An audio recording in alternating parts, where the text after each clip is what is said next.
जगहों से जिलों से इस कार्यक्रम के लिए आए हैं। इस कार्यक्रम में आप सभी ने अपना योगदान दिया, मैं आभार व्यक्त करना चाहती हूँ। लेकिन मैं अगर सबसे ज्यादा किसी का आभार व्यक्त करना चाहती हूँ और धन्यवाद देना चाहती हूँ तो यहाँ की जनता का, और खास करके हमारे समाजवादी कार्यकर्ताओं का, जिनके हाथ में मैं देख रही हूँ एक भाई है, उनके हाथ में कैनुला लगा हुआ है, वो बीमार है, लेकिन क्योंकि ये राष्ट्रीय अध्यक्ष जी समाजवादी पार्टी और समाजवाद का खून है कि जब पीडीए की होमगार्ड और पीडीए का कार्यक्रम होता है, हमारे कार्यकर्ता जो होते हैं वो हर जगह लड़ाई लड़ने के लिए उपस्थित होते हैं। और हम यहाँ देख सकते हैं कि आप सभी का आशीर्वाद लगातार मिल रहा है। इस पंक्ति में भी हमारे कुछ भाई बैठे हैं और हमारी आगे की पंक्ति में भी हैं, क्योंकि भीषण गर्मी है, काफी ज्यादा तापमान है और इस समय जो है फसल लगाने का भी समय है, तो एक पीक समय चल रहा है और हम सभी को पता है कि त्योहार का भी समय है। लेकिन उन सब के बावजूद भी आप सभी लोग इस कार्यक्रम, जिसे कि बिल्कुल लास्ट मोमेंट पे बनाया गया और आप लोगों को एकदम आखिरी वक्त में इसके बारे में बताया गया, और फिर भी आप सभी इतनी मात्रा में उपस्थित हैं, मेरी माताएं और बहनें हैं, प्यारी बेटियां हैं, मैं आप सभी का हृदय से आभार व्यक्त करना चाहूंगी। मेरे पत्रकार बंधु, जब से मैं आई तब से लेकर के अभी तक आप सभी लोगों ने, हम सभी समाजवादियों का मनोबल बढ़ाने के लिए हमारे साथ आप एकत्र रूप से यहाँ पे खड़े रहे। हमारी बातों को जन जन पहुंचाने के लिए आप अपने मीडिया के माध्यम से, यहाँ पे बहुत सारे हमारे यूट्यूबर भाई भी हैं जो उपस्थित हैं, हमारे बड़े चैनल के भाई लोग भी उपस्थित हैं। आप सभी का मैं हृदय से आभार व्यक्त करना चाहूंगी कि आप सभी ने अपना बहुमूल्य समय इस कार्यक्रम को दिया। खैर,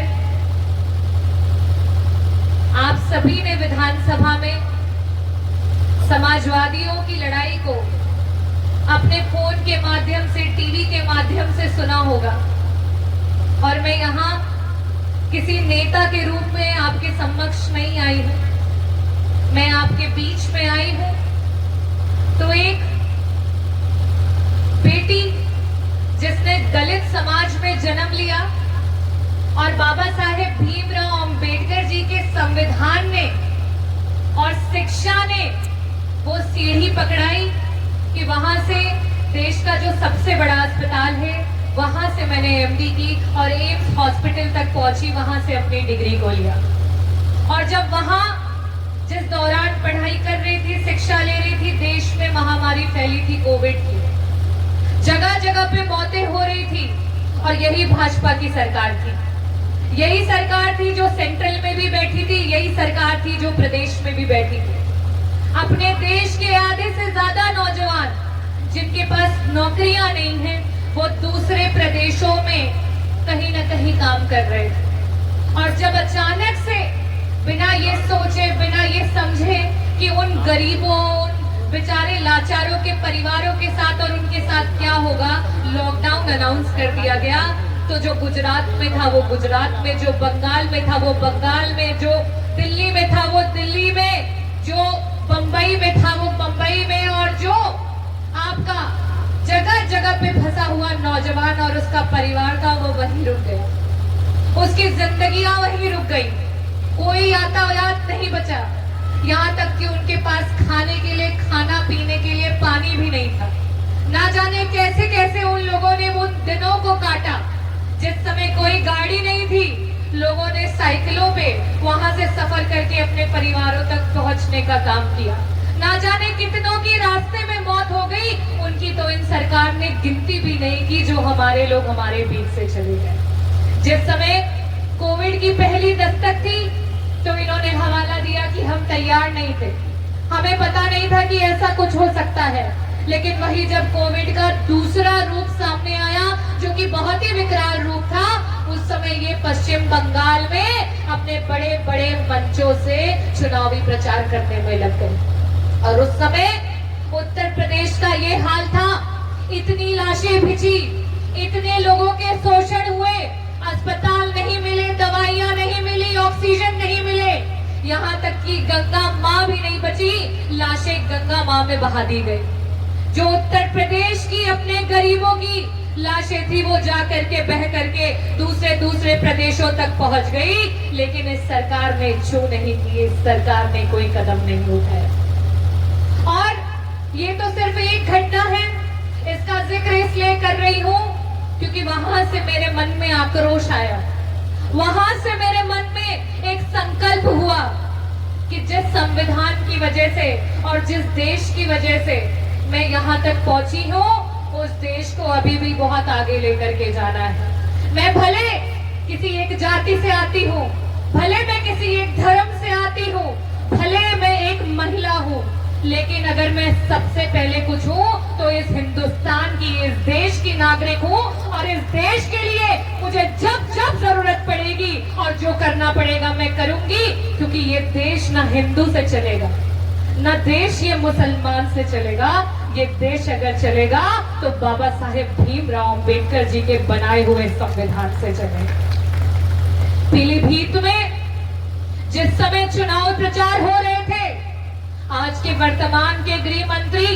अमित शाह जी आए थे, बड़ा मंच लगा था, बहुत भीड़ आई थी, और यहीं से उन्होंने कहा था कि हमारे इस प्रत्याशी को जिता देना, जिता दोगे तो आपकी चीनी की मिल खड़ी कर देंगे, चालू करा देंगे। यहाँ की जनता भोली जनता, यहाँ की जनता, उस जनता ने उन पे विश्वास जताया और उन्होंने क्या किया, आज अगर उन मंत्री के मुंह से अगर कोई भी भाषण निकलता है तो उस भाषण में मुसलमान, मियां, मुल्ला, इन तीनों शब्दों के अलावा और कोई भाषण में बात नहीं होती है।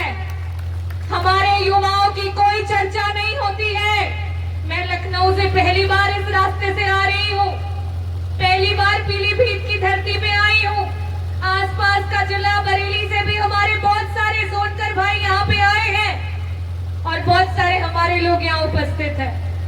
बहुत पीड़ा हुई कि जिस जनता के वोट को लेके गुमराह करके आपने सरकार में, सत्ता में अपनी कुर्सी को बचा के रखा है, यहाँ क्या स्थिति है, क्या रोड की स्थिति है और क्या आपका विकास है।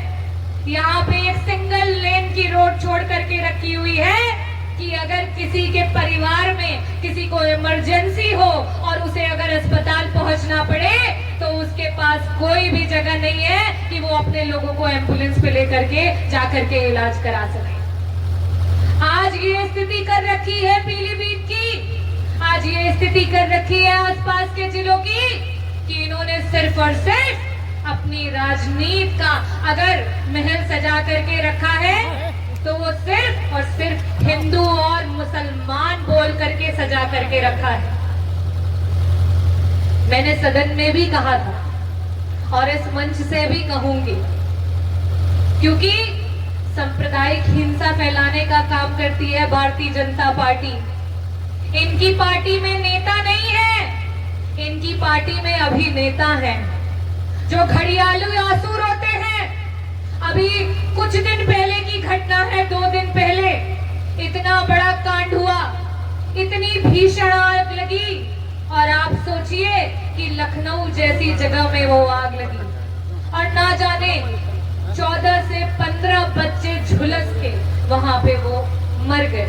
किनके बच्चे थे वो किसी अमीर के बच्चे नहीं थे, हमारे जैसे परिवारों के बच्चे थे, पीड़ित परिवार के, गरीब परिवार के बच्चे थे, पिछड़ों के बच्चे थे, अल्पसंख्यक समाज के बच्चे थे, दलित समाज के बच्चे थे, जो शिक्षा के माध्यम से अपनी जिंदगी आगे ले जाना चाहते थे। और इन्होंने क्या किया, जब वहां पे एक परिवार मुख्यमंत्री से बात करता है और अपनी पीड़ा जाहिर करता है, कहता है हम भारतीय जनता पार्टी को वोट देते आए हैं, आप हमारे मुख्यमंत्री हैं, लेकिन जो ये हुआ वो सही नहीं हुआ, हमारे लोगों की ऐसी मौत नहीं होनी चाहिए थी। तो आपको पता है क्या कहा गया, उन परिवारों को वहीं पे डांटा गया और ये भी नहीं समझा गया कि उस पीड़ा में वो परिवार क्या नहीं सह रहा है, और उनसे कहा गया कि तुम राजनीति मत करो। आप सोचिए कैसी निर्लज सरकार है और कैसे निर्लज सरकार के सत्ता पे बैठे हुए मुख्यमंत्री हैं, जिनके बच्चे झुलस के मर गए वो अपनी पीड़ा भी नहीं कह सकते हैं। और जब वो वीडियो सोशल मीडिया में आने लगी तो उस वीडियो की आवाज को दबा दिया। कितनी आवाजें दबाएंगे आप, कितनी आवाजों को दबाएंगे आप? ये आवाजें सदन में गूंजेंगी, ये आवाज उत्तर प्रदेश की विधानसभा में गूंजेगी, ये आवाज दिल्ली की संसद में गूंजेगी, ये आवाज पीलीभीत के ऐसे मंचों पे गूंजेगी, ये आवाज उत्तर प्रदेश के चप्पा चप्पा कोने कोने में गूंजेगी। ये लोकतंत्र की आवाज है, इसे तानाशाही से नहीं दबा पाओगे आप, इस आवाज को नहीं मिटा पाओगे आप। यहाँ पे उपस्थित आप सभी से मैं अनुरोध करना चाहूंगी, क्योंकि ये देश लोकतांत्रिक व्यवस्था से चलता है, तानाशाही से नहीं चलता है। अगर हम किसी समय किसी की बातों में आ जाते हैं, किसी की बोली से हम प्रभावित हो जाते हैं, क्योंकि वाकई जो पार्टी भगवान के नाम का सौदा कर सकती है, जो पार्टी राम नाम को मंचों से बोल करके और उसी राम मंदिर पे वार करके चोरी करा सकती है, उस पार्टी और उस पार्टी के नेताओं पे कोई भरोसा नहीं, वो पार्टी का कोई जमीर नहीं। आज आपकी इस कार्यक्रम में और आपकी पीलीभीत की धरती पे बस यही कहना चाहूंगी कि ये बार बार कहते हैं कि हिंदू खतरे में है, हिंदू खतरे में है, आपके मन में जहर बोते हैं कि मुसलमान आपके दुश्मन हैं, लेकिन वास्तविक स्थिति क्या है वो हर एक गरीब के घर में जाकर के देख लो। ना हिंदू खतरे में है, ना मुसलमान खतरे में है, आज इस देश का नौजवान खतरे में है, आज इस देश का संविधान खतरे में है, और आज इस देश की महिलाएं खतरे में है। और इस देश को अगर कोई बचा सकता है तो बाबा साहेब का बनाया हुआ संविधान। क्या कहता है संविधान? संविधान कहता है कि कोई कितनी भी तानाशाही कर लेगा, कोई कितने भी रंग बदल लेगा, कोई कितने भी जुल्म ढा लेगा, लेकिन एक वक्त तुम्हारा आएगा, 5 साल के बाद तुम्हें नंबर देना होगा, 5 साल के बाद तुम्हें बटन दबाना होगा। और जिस समय बटन दबाना, अपने घर में एक बार इर्द गिर्द देख लेना, देख लेना कि 5 साल में कितनी बार कितनी मुश्किलों से घर में चूल्हा जला है, देख लेना कि घर में कितनी बार थाली परोस पाए हो अपने मन मुताबिक, देख लेना कि अपने बेटे को अच्छी शिक्षा दिलवा पाए हो, देख लेना कि अपने बेटों को अपनी बेटियों को नौकरियां दिलवा पाए हो। अरे किसानों, देख लेना कि एमएसपी मिल पाई है, खाद मिल पाया है। मैं तो कहूंगी कि ये सारी बातें अपनी दिमाग में रखना जिस समय आपको बटन दबाने का मौका मिलेगा। ये बार बार पीडीए पे प्रहार करते हैं।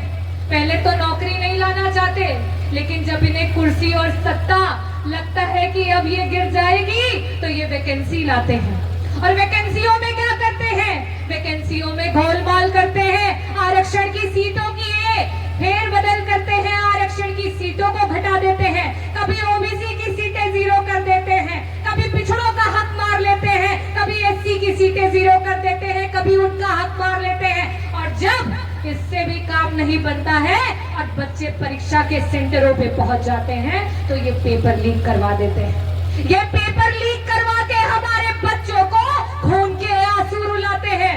सदन में तो बार बार हमने आवाज को उठाया है, लेकिन आज पूरे देश में आवाज गूंज रही है। आप सभी जानते हैं इस देश से आज के समय में, क्योंकि मैं भी उसी पेशे से हूं, मैं भी डॉक्टर हूं, मैंने भी नीट की परीक्षा दी है और उस परीक्षा को पास करके मैं आपके सामने खड़ी हूं। और बहुत सारे युवा वो सपना लेकर के आगे बढ़ रहे हैं कि उन्हें भी डॉक्टर बनना है। आज 15 बच्चे जो हैं वो मौत की घाट उतर चुके हैं। वो आत्महत्या नहीं है, वो इस सरकार के द्वारा करी हुई हत्या है। 4 बार इस सरकार पे पेपर लीक अपने आप में दर्शाता है कि इस सरकार को कोई डर कोई भय नहीं है। इसे लगता है कि जब चुनाव आएगा तो हम गरीबों का वोट खरीद लेंगे, जब चुनाव आएगा तो हम हिंदू मुस्लिम करके जीव वोट खरीद लेंगे, जब चुनाव आएगा तो हम पिछड़ों का वोट खरीद खरीद लेंगे, जब चुनाव आएगा तो हम धर्म पे लड़ा करके वोट ले लेंगे, जात पे लड़ा करके वोट ले लेंगे। लेकिन अब ये इनका सिस्टम फेल हो रहा है, क्योंकि 2024 के चुनाव ने आगाज कर दिया है। 2024 का चुनाव जिस समय हुआ, इस पूरे देश के चुनाव का जो पहला हड़कंप था वो उत्तर प्रदेश की धरती से। इन्होंने राम मंदिर बनाया और राम मंदिर के नाम पे इन्होंने वोट लेने का प्रयास किया, लेकिन इसी उत्तर प्रदेश की जनता ने, यही के नौजवानों ने, यही की महिलाओं ने, यही के हमारे समाजवादी परिवार ने, प्रत्येक हिंदुस्तानी ने उस मोर्चे को संभाला, लोकतंत्र को बचाया और यहाँ से भारतीय जनता पार्टी को खदेड़ करके वापस किया है, इसी उत्तर प्रदेश की धरती से। अब वापस से समय आ रहा है, मुझे अपनी महिलाओं के चेहरे पे मुस्कान दिखती है, अपने बेटों की, अपने बेटियों की आंखों में चमक दिखाई देती है। हमारे जो बुजुर्ग हैं उनकी आवाज में, उनकी सेहत में बेहतरी दिखाई देती है, क्योंकि उनके अंदर जो एक आस थी वो मजबूत हो गई है कि आने वाले चुनाव में पीडीए आ रहा है, आने वाले चुनाव में माननीय राष्ट्रीय अध्यक्ष श्री अखिलेश यादव जी मुख्यमंत्री बन करके आ रहे हैं। और जब वो आएंगे तो आपके सम्मान को वापस दिलाएंगे। आज अगर कोई महिला कम उम्र में विधवा हो जा रही है, कोई एक गरीब परिवार की महिला है, किसी के परिवार में एक कम उम्र में एक्सीडेंट हो गया, उनका पति चला गया, उनका बेटा चला गया, लेकिन जब स्कीमों की बात करो तो उस महिला के लिए सरकार के पास कोई स्कीम नहीं है। हमारे राष्ट्रीय अध्यक्ष जी ने वादा किया है कि हमारी सरकार आएगी तो हमारी गरीब महिलाओं को 40-40 हजार रुपया खाता में समाजवादी पार्टी भेजने का काम कराएगी। हमारी जो युवा है आज डिग्री लेकर के नंगे पांव घूम रहे हैं, उन्हें चेत ही नहीं है वो क्या कर रहे हैं। आज उन्हें कोई बोलता है बड़े बड़े न्यायालों से कि ये तो कॉकरोच है। आज हमारे युवाओं को कॉकरोच कहा जा रहा है। एक समय था जब कहते थे कि ये देश उत्तर प्रदेश और हमारा भारत अगर देश है तो ये युवाओं का देश है, ये निष्ठा का देश है, संघर्ष का देश है। और आज ये तानाशाही सरकार हमारे युवाओं को कॉकरोच कह रही है। और वही कॉकरोच का संगठन जंतर मंतर से लेकर के पूरे देश के कोने कोने से युवाओं ने आवाज लगाई है कि आप हमें कॉकरोच बुलाते हो, लेकिन हम वो भारतीय हैं जो अपने देश के लिए आप जो कहो कहलाने को तैयार हैं, लेकिन अपने देश को जब तक आगे नहीं बढ़ा लेंगे हम दम नहीं लेंगे। वो है हमारे देश के युवा, वो है हमारे देश की ताकत, वो है हमारे देश का खून।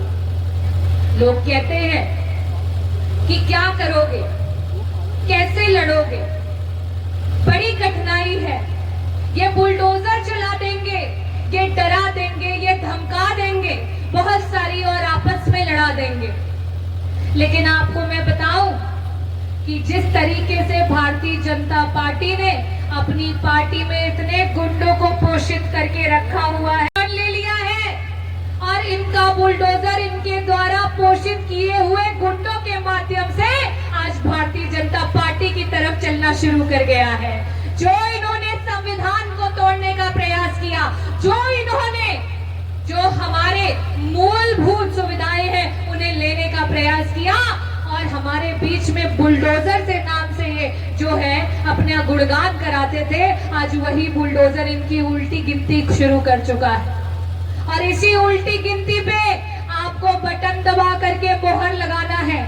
और कौन है ये उत्तर प्रदेश की जनता? ये उत्तर प्रदेश की जनता बहुत सुखों में और बहुत खुशियों में नहीं पल रही है, बड़ी कठिनाइयों में चल रही है।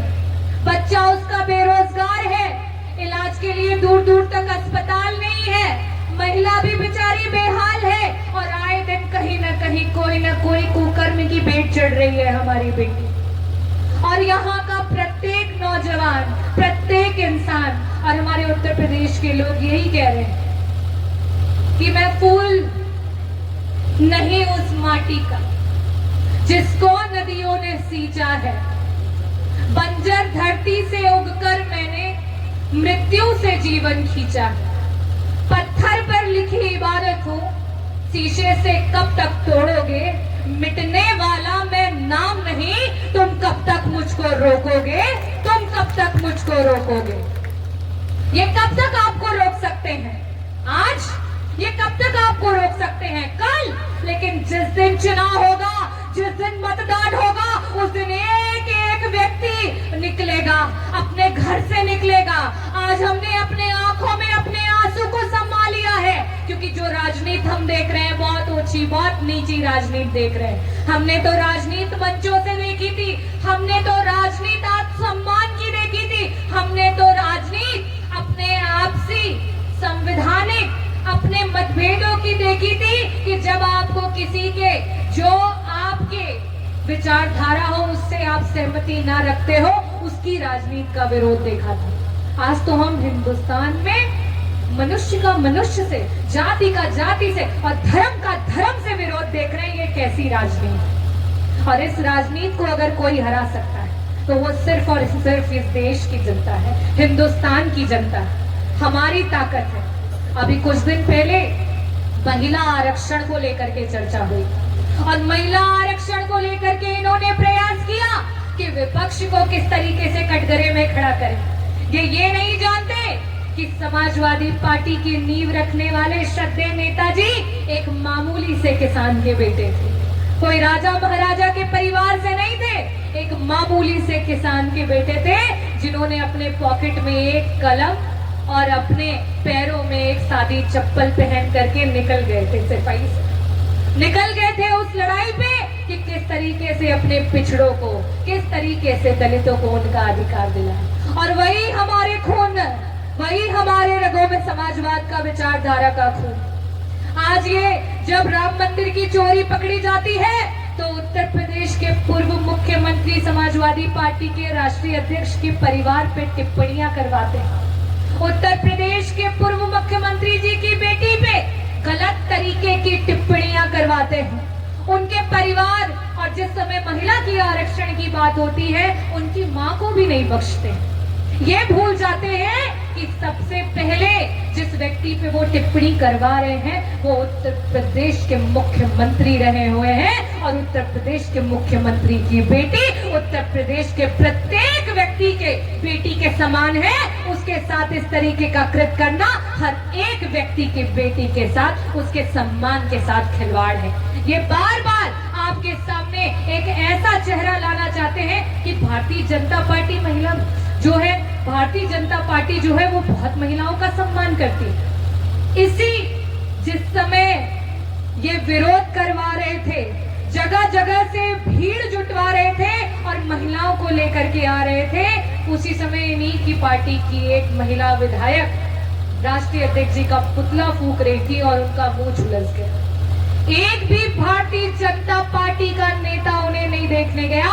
अगर कोई देखने गया तो हमारे राष्ट्रीय अध्यक्ष जी गए, अखिलेश यादव जी गए और उन्होंने जाकर के उनको कहा कि आप जल्दी स्वस्थ हो जाएं, मैं ये कामना करता हूं। और हमारा आपसी मतभेद नहीं है, हमारा वैचारिक मतभेद है। वैचारिक मतभेद जो है वो लोकतंत्र की खूबसूरती है, और सदन के पक्ष और विपक्ष वो पहलू है जो हमेशा रहेंगे और देश इसी तरीके से आगे बढ़ता रहेगा। ये ऐसी हमारी नेता की सोच। और दूसरी तरफ इनके नेताओं की सोच है कि हमारे लोगों की, हमारे महिलाओं की, हमारी बेटियों को भद्दी भद्दी गालियां दिलवाएं और गंदे गंदे शब्द इस्तेमाल करके सोशल मीडिया पे गंदगी फैलाएं। ये इनके नेताओं का काम है। जनता बखूबी समझ चुकी है। आज प्रत्येक व्यक्ति रो रहा है, हमारी महिलाएं रो रही हैं, हमारा किसान रो रहा है, हमारा नौजवान रो रहा है, हमारी बेटियां रो रही हैं, शिक्षा के लिए रो रही हैं, प्राइमरी स्कूल बंद हो रहे हैं, हमारी बच्चों की शिक्षा खत्म हो रही है। टेट परीक्षा अचानक से ऐसी लागू कर दी कि जो शिक्षक बड़े सालों से बेचारे वो अपनी नौकरी कर रहे थे, उसमें कितने लोगों ने सुसाइड कर लिया कि अगर आप ये परीक्षा नहीं देंगे तो आपकी नौकरी छीन ली जाएगी। एक तरफ ये सरकार नौकरी तो नहीं देती है और दूसरी तरफ ये नौकरी छीनने के लिए हर तरीके के हथकंडे अपनाने का काम करती है। आज आपको पता है नौकरी के नाम पे क्या रह गया है? आज भारतीय जनता पार्टी ने नौकरी के नाम पे सिर्फ और सिर्फ गुलामी और बदुआ मजदूरी छोड़ दी है। आज इन्होंने हर कुछ बेच दिया है, हर चीज प्राइवेट कर दिया है और आज हमारा नौजवान 8,000 9,000 की नौकरी करने के लिए मजबूर हो गया। हम सब चीजों को अपने मन में रख के चल रहे हैं, हम हर चीज को याद करके चल रहे हैं और जो अपने आंखों के आंसू हम बहा रहे हैं उसी आंसू को हम मजबूत करके चल रहे हैं। जिस समय बटन दबाने का मौका आएगा उस समय हम बटन दबा करके हम इनका जो है जवाब देंगे।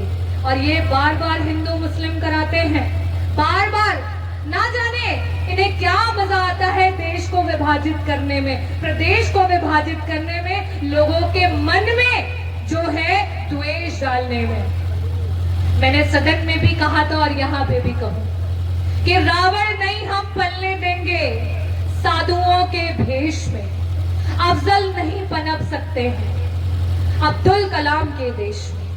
हिंदू हो या मुसलमान अब शीश नहीं कटने देंगे और कसम तिरंगे झंडे की ये देश नहीं बटने देंगे, ये देश नहीं बटने देंगे।